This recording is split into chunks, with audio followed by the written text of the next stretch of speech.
Native people, Native culture, Native knowledge.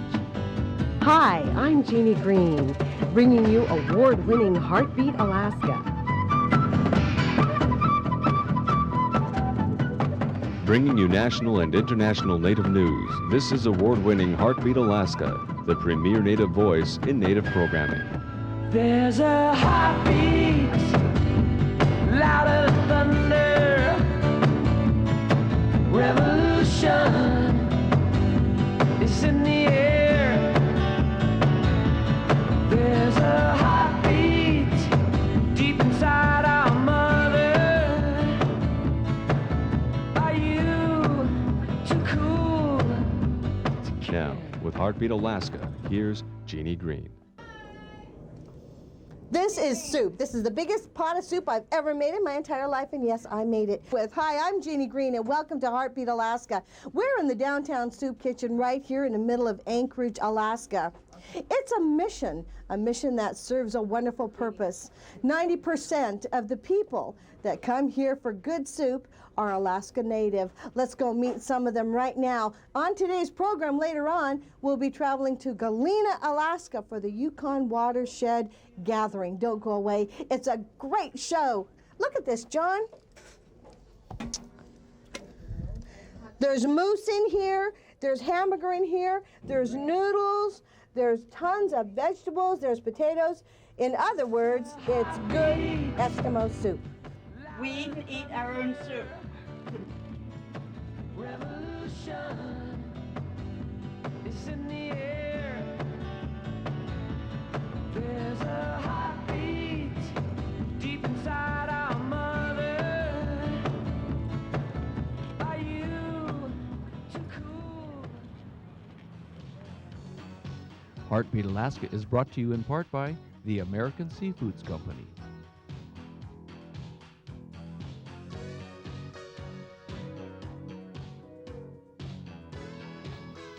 And by Executive Suites Hotels, where you enjoy the sweet life.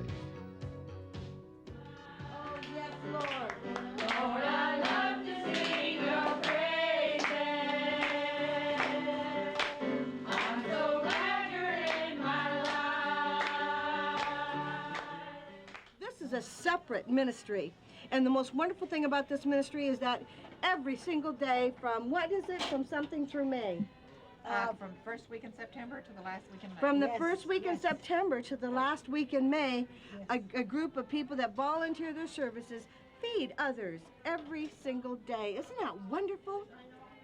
From the bridge to the sky, Lord, I lift your name on high. Lord, I lift your name. This soup kitchen, by the way, serves around 150 people every single noontime. Here you go, sir. Do you want some tea and bread? No? Just that? I made that. That's moose and hamburger soup. Okay. Here you go.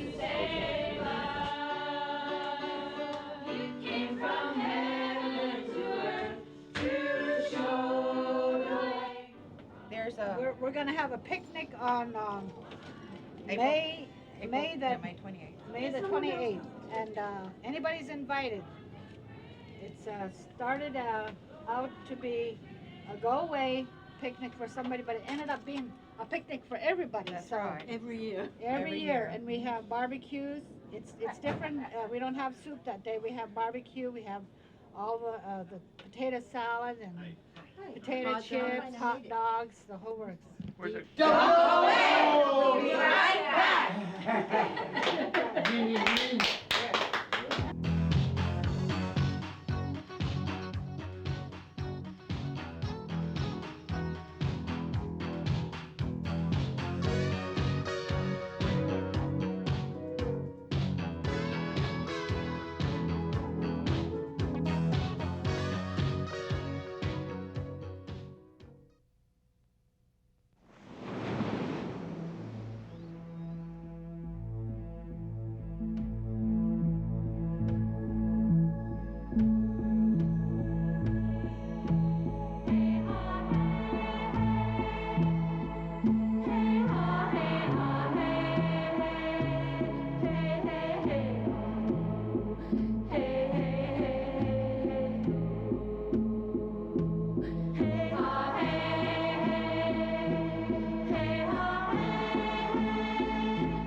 Peter Captain. I'm the first chief of Loudon Tribal Council here in Galena. And on behalf of the Loudon Tribal Council, the native village of Galena, and the city of Galena, we'd like to welcome each and every one of you to this first ever Yukon River Intertribal Watershed Protection Summit.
I want to express my gratitude for being invited to this very important conference, and I can say very readily that I am humbled by the factor of being invited to this magnificent land and the last frontier of our country, of our continent.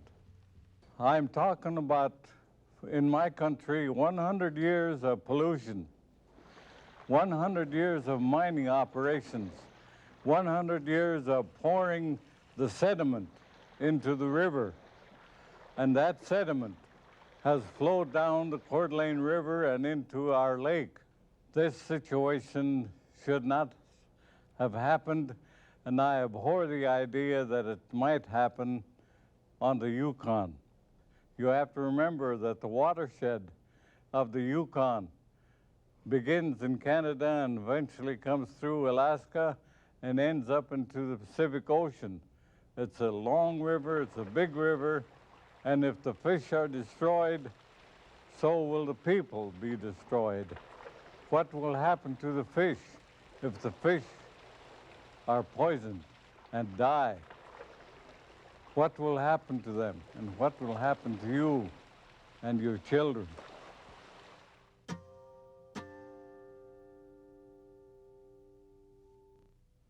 This is a historic gathering since it's the first time that all the people from along the Yukon have gathered together. I'd just like to say in Koyukon, Athabaskan, we say Hansatlitle, which means we live by the river. We all live by this river. We have to protect it. This river is our livelihood. Without it, we wouldn't be here. We have to find ways to protect this river, because by protecting this river, we're protecting ourselves. My name is Albert James. I'm from the Carcross-Dagesh First Nation. We sit on the headwaters of the Yukon River. From there, it starts, the flow of the Yukon River starts. I've been involved with Indian politics for 20 some odd years. And I was the executive of the Council for Yukon Indians for a number of them years there. These people, they call me the general. We have numerous areas that we ran into difficulties with in the past. We had mining damage that has been done. We've had forestry damage that has been done. In my community, we have the same problems with pollution, with contamination, and we realize that we now have a responsibility to take care of it. But the water, the river, that's what we have in common, I believe, is because it runs right through the whole of this land. It used to be a source of life, it still is, but now it's contaminated. And as a group that live along the rivers, we want it cleaned up. My name's Clarence Alexander. I've been working as a chief since around 1980. Now that in Fort Yukon I'm a council member, but I'm still first chief of all the chiefs on the Yukon Flats. You know, we always had our hands out. We're hoping that some miracle would happen that will help us survive on our land. And today we're finding out that we are the ones. We're the ones that have to take that lead. We have to be the ones to initiate. We're the ones that have to do something in our community. We're the ones that got to teach in order for those younger ones to know. We have been taught by the elders, and yet because we cannot speak to our kids no more, because this is the reason. We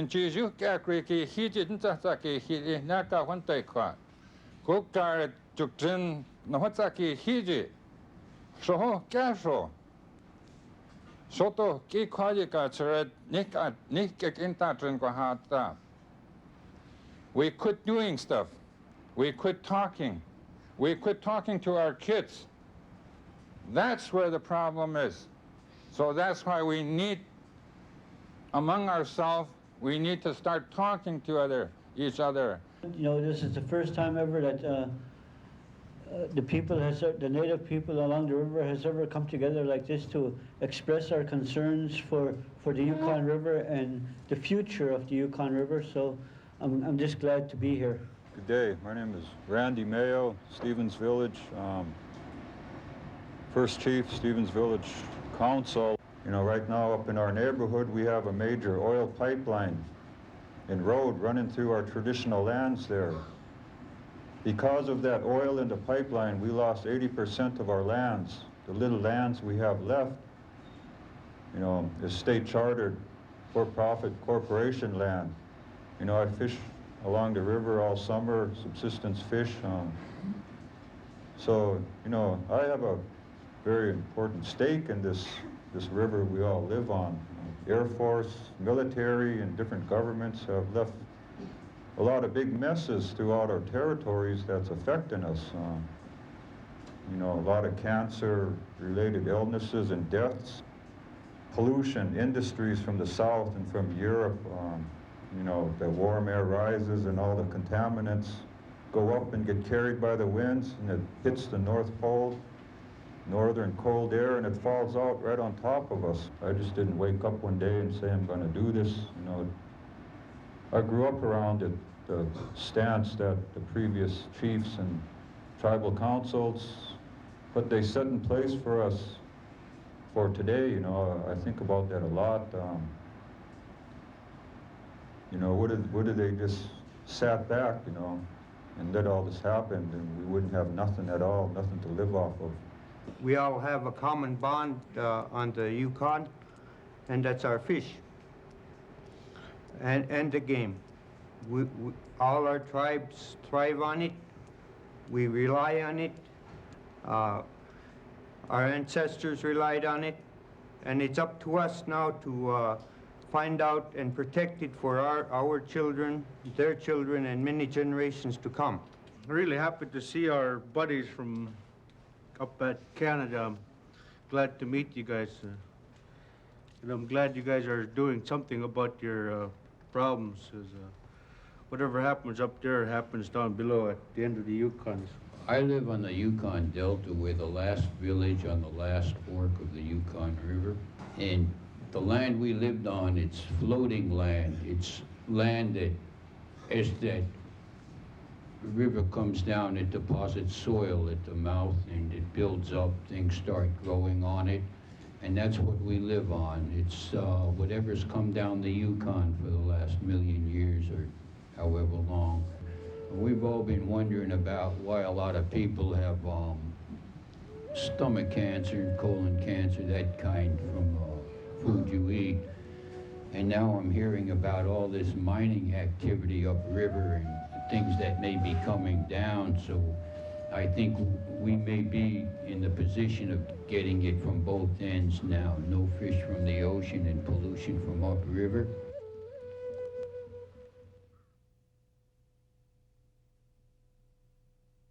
There's a lot of tribal leaders here, and we have our own respective territories and come together collectively for the good of the whole river, standing on our traditional government in our traditional territories that aren't defined by the state or federal governments, but defined by us as traditional peoples.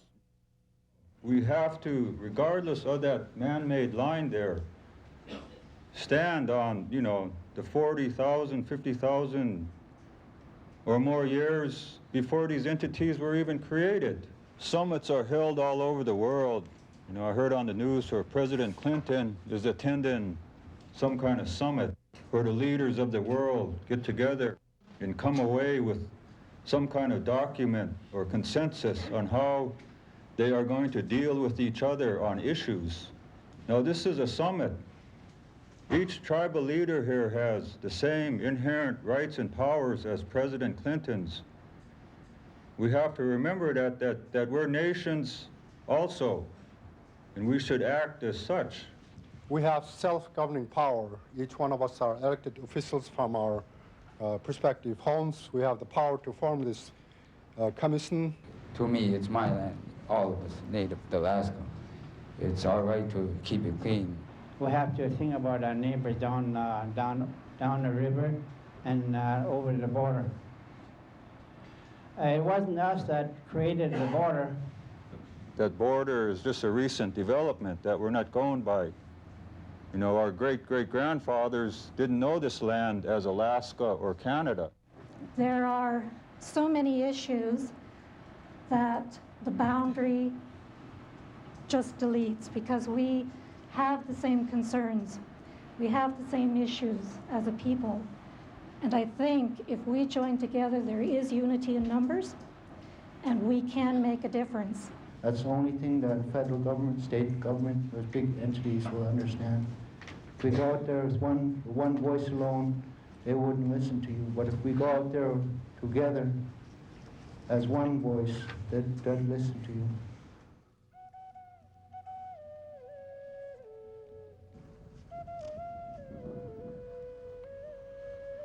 The river is our life, as we're right now putting life back into the river. My heritage is that I'm Gwich'in, okay? And part of that heritage comes from the river. We were raised all spiritually, but somewhere along the line, we've lost that. Our ancestors knew years ago ways to keep this land clean and the air and everything surrounding it. Respect, respect, respect. Respect for the land, respect for the water, respect for people, respect for everything. In the traditional way, when a person is going to cut down a tamarack, you leave a present there, maybe a piece of something valuable at the base of the tree, and say, I'm cutting you down for a reason. I'm going to make good use of you. And when people catch beaver or muskrat, they throw the bones back in the water and say, turn on, let's see. Replenish in the water. And we take care of our fishing place. There's certain beliefs about it. A lot of these kind of beliefs and practices, I know we're not passing on to our younger people. And today we leave the kids behind. We leave them in the community in the hands of non-natives, hoping that they get educated. Well, they're not getting educated. I got educated the traditional way. My parents keep talking about work, and the reason they've done that is because it's for survival. Work is a #1 ethic. Work is something that we need to do. Work is something we have to do in order to accomplish what we're doing here. Okay, this is moose burger. It's good, huh? Baked king salmon with rice. And this is black bear meat. This is also Bear meat, another bear meat. Another bear meat. This is ribs, and this is the front quarter? The front quarter. Yeah, front quarter. Front quarter. Moose meat soup. You know what this is? Potatoes. And this is moose heart, roast moose heart, potatoes, carrots, gravy, and you know the biscuits. This is diced moose meat, all the macaroni and rice and potatoes. This is moose meat, moose ribs. Yeah. Moose ribs. This is goulash, ground with moose ground meat. This is late caught silver salmon, coho. And this is moose nose. You just take whatever gets in your plate. Don't say no, thank you. Real good taste too. This is moose head soup. Here's the poker things. My kids used to say, I don't want this soup, there's poker things in there. I think it's called fried bread.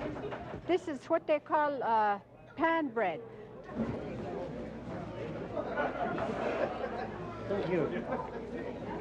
Is this blueberry cobbler? Blueberry cheesecake. Cheesecake. And I don't know where these come from. This is muktak from the whale, from the Eskimo area. They must have sent it here. They're delicious. Oh, delicious. This is look like late caught salmon, fish. Okay, and that's it.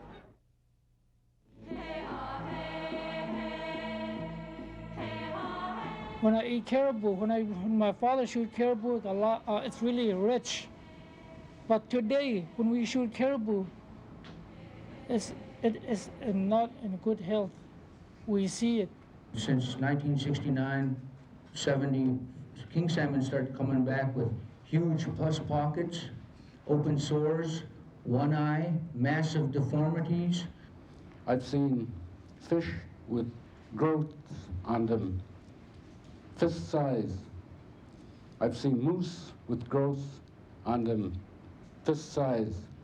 And that's what pollution does to the animals that we live on. When my wife and I were cutting fish, when she cuts fish, you know, she splits it open, but that meat just tears up. And she asked me, is the fish supposed to be like this? I said, I don't think so. The last fish that we opened, they're kind of purplish, and they're contaminated, they're deformed. We don't know why the fish are like this, where they come from.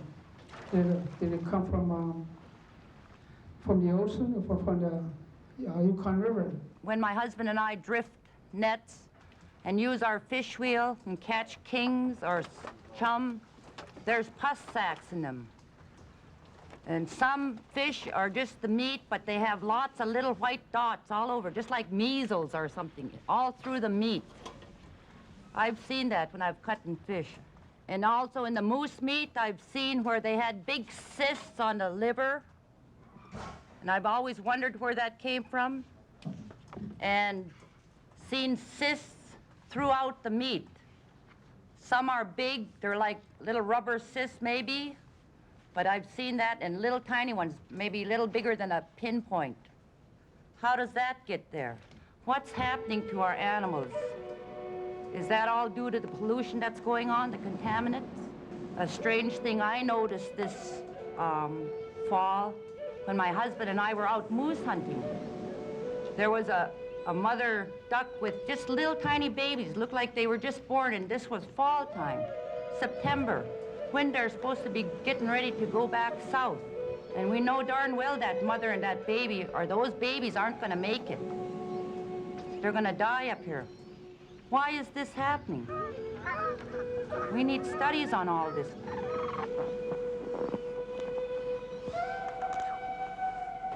Well, there's the same fish there. Yeah,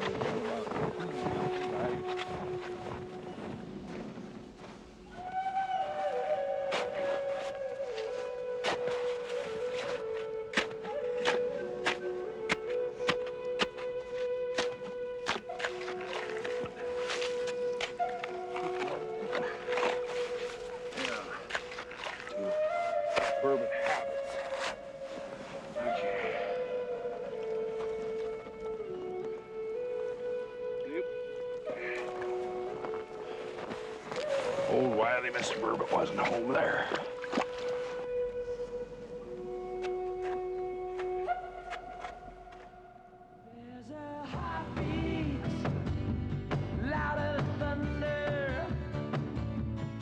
Thank you, everyone, for joining me on today's Heartbeat Alaska. What a pleasure it is to have you with us, and thank you, Yukon River Watershed Project. There is going to be another gathering, and I'll let you know that on the next Heartbeat Alaska. God bless you all, and have a wonderful day.